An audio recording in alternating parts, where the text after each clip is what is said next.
السلام عليكم ورحمة الله وبركاته. حبايبي عاملين ايه؟ يا رب تكونوا في احسن حال. النهارده ان شاء الله هنعمل العظمة دي. هنعمل صابون سائل ينفع لغسيل البطاطين، ينفع لغسيل الملابس، ينفع الغسالات العادية والغسالات الاوتوماتيك، ينفع لغسيل الحوائط، الارضيات، ستاير، لكل حاجة غسيل يعني صابون سائل تحفة، برسيل من الدرجة الأولى. بس ده بقى لغسيل كل حاجة وتنظيف كل حاجة وتعقيم كل حاجة.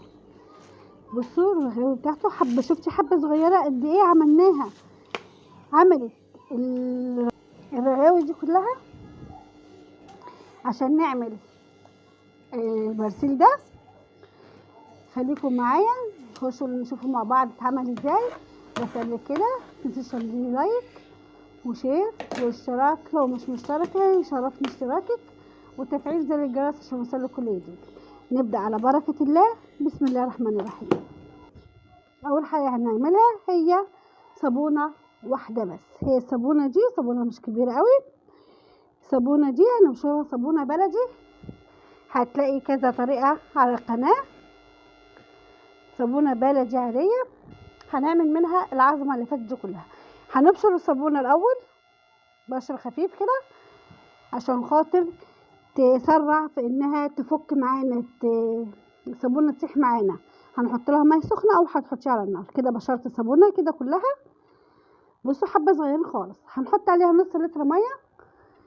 ممكن تحطي لها نص لتر ميه مغليه وتقلبيها لغايه لما تسيح، وممكن تحطيها على النار اسرع بالنسبه لي انا، فانا هحطها على النار عبال ما هي تفك وتسيح. هنحط في بوله دي نص كوبايه نشا. لو هتعملي المج شاي بتاعنا العادي، كوبايه دي صغيره، يعني نص كوبايه نشا على كوبايه ميه او كوبايتين ميه سوري. هتقلبيهم كويس عشان تدوبي النشا على البارد قبل ما تحطي الصابون وقبل ما تحطي اي حاجه تاني. هنحط حبه بعض المكونات مع النشا عشان خاطر في البدايه هنحط معلقتين سكر تعمل عمل الجريسلين مرطب للبشره لايديك يعني، وكمان هتبقى تعلي الرغوه للصابون. هنحط كمان معلقه كربوناتو، وهنحط معلقتين من الزهرة البيضاء. الزهرة البيضاء في الدول العربية اخواتنا العرب بيقولوا لها صودا اش او كريستو، صح كده. وهنحط معلقة صغيرة من ملح الليمون. المعلقة اللي انا حطيت بيها دي معلقة البهارات الصغيرة. هندوب الخليط كويس. اول حاجة اللي حطينا معلقة كربوناتو، معلقتين زهرة، معلقة صغيرة ملح ليمون، كمان معلقتين سكر، مع نص كوباية النشا ونص لتر مية. نقلبهم كويس عشان خاطر ندوبهم. هنحط بقى في حبة مية كده، في كوباية مية هنحط 3 معالق من البوتاص او دبوشار او حجر تسليك المجاري في الدول العربية. هندوبيهم كويس ومش مشكلة بقى تسيبيهم يبردوا. في الحالة دي مش لازم نسيبهم يبردوا. هتقلبيهم كويس وبعد كده هتحطيهم على النشا. هتقلبي. بصي النشا كأنه استوى. بصي كأنك لما تحطيه على النار كده.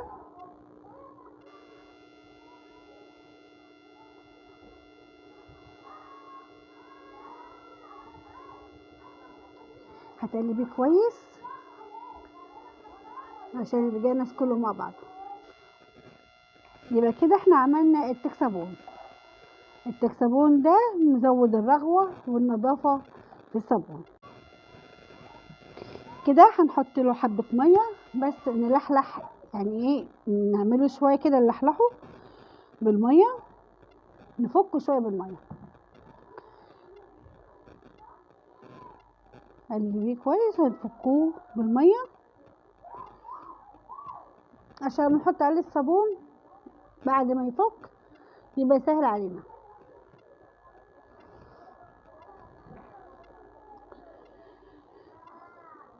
فايدة الصابون قلنا بيزود الرغوة والنظافة، وطبعا مع الحاجات اللي حطيناها الكربونات والملح الليمون والزهرة البيضاء، السكر، كل الحاجات دي والملح طبعا، كل الحاجات دي منظفة ومطهرة للغسيل.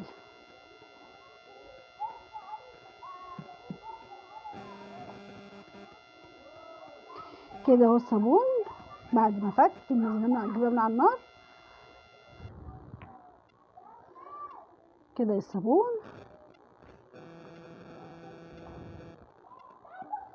هنقلب بقى المزيج كله مع بعضه. متنسيش تحطي لايك واحنا شغالين كده، يلا لو نسيتي حطي دلوقتي. كده بصي قلبنا المزيج كويس، طبعا هو كده سخن قوي، وكل ما هيبرد كل ما يعني قوامه يغلظ.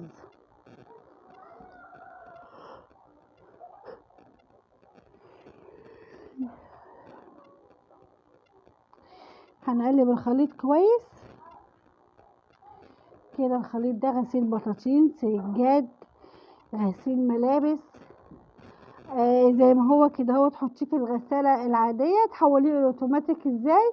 انك انت ما تحطيش السكر في الاول اللي احنا حطيناه، وكمان حطي نص معلقة خل، عفوا نص فنجان خل. الخل يقتل الرغوة. كده احنا حطينا برسيل جل بالجليسرين اللي هو الشفاف. انا دايما بحب اجيب الشفاف ده عشان بعد كده لو عايزه تلونيه هتلونيه باللون اللي يعجبك انتي، اللون تحطيه انتي. واكتر اوقات انا بعمله ابيض كده، بخليه ابيض كده، بس لما بقى في التصوير بضطر الونه عشان التصوير. لكن كليا انا لو عملته ليا يعني ما بحطلوش لون. ده كلوركس الوان. لو هتحطي للبطاطين غسيل ملون او غسيل ابيض حتى، كلوركس الوان حلو. هتعملي غسيل الابيض بس هتحطي كلور اللي هو الكلور العادي، لكن ده لكل حاجه ولاي حاجه. برضو تغسلي بيه السيراميك تحفه، خليلك السيراميك يلمع ونظافه بسرعه بسرعه كده، تحسي بالنظافه جميله قوي. كده بقى هنحط اخر مكون عندنا اللي هو اللون، اي لون يعجبك بقى. وزي ما قلت لك انا حاطه لون للتصوير، لكن انت مش مضطره تحطي لون خالص. كده عملنا برسيل التوفير، برسيل الاقتصادي، حاجه نظافه تحفه جدا، بنص لتر برسيل بصابونه صغيره عملنا اكتر من 5 لتر او اكتر من البرسيل الجل. بصي القوام بتاعه، وكل ده هو سخن، احنا لسه يعني انا مسيبهوش يبرد، لسه لو برد القوام بتاعه هيغلظ اكتر وممكن تفكيه اكتر. فانا نصيحتي ليكي انك تعمليه وتسيبيه على الرخامه لتاني يوم، هتلاقيه قوامه سخن، زوديه حبه ميه واعمليه، او سيبيه زي ما هو زي ما انت عايزه يعني. كده احنا هنجرب الرغوه. بصي حبه قد ايه، حبه، بصي حبه قد ايه هحطهم، بصي حبه يعني حبه لا تذكر. بصي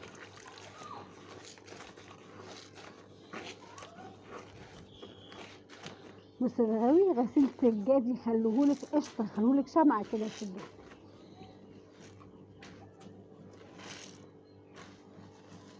بصي الرغاوي عامل ازاي. كده لو وصلتي معايا لغايه كده اهوت، اوعك تنسي اللايك والشير والاشتراك لو مش مشتركه، يسعدني اشتراكك. شكرا والسلام عليكم ورحمه الله وبركاته، في امان الله.